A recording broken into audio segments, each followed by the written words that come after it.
This question has arisen out of what was broadly a good news story and comes from my colleague Deputy Stephen Matthews, whose office dealt with the case.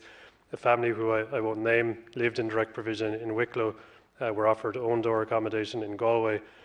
The way in which this was handled was unfortunately problematic, and I'm not blaming you personally, Minister, but the family ended up being extremely distressed as they didn't speak English and therefore didn't understand why they were being moved. Eventually, after a number of days, a letter was provided to them in their own language, which eased their concerns a small amount, but at no point was a translator provided to explain why they were moving.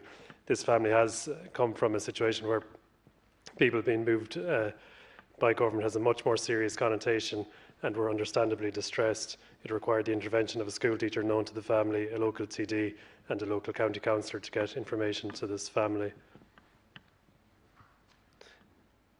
As we move towards ending direct provision, which I know we both support, I would just like to encourage your department to, as much as possible, work on communication with people in this situation to make the transition from these centres as seamless as possible. Thank you. Minister. Yeah, thanks very much, Deputy, and I'm aware of the case, and I'm very grateful to Deputy Stephen Matthews for drawing it to my attention. And it was a situation where a good story in the context of a family being moved from emergency accommodation in a hotel to own-door accommodation in another location didn't fully understand the, I suppose, the nature and the positive nature of the move because of the lack of translation. So I'm aware of that. I understand we need to improve our engagement with residents, particularly where English language is an issue.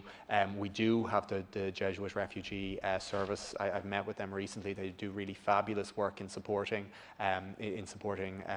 families and individuals in direct provision, particularly those for whom English wouldn't be their first language. But I take on board the Deputy's point, and we'll consider how we can better support the provision.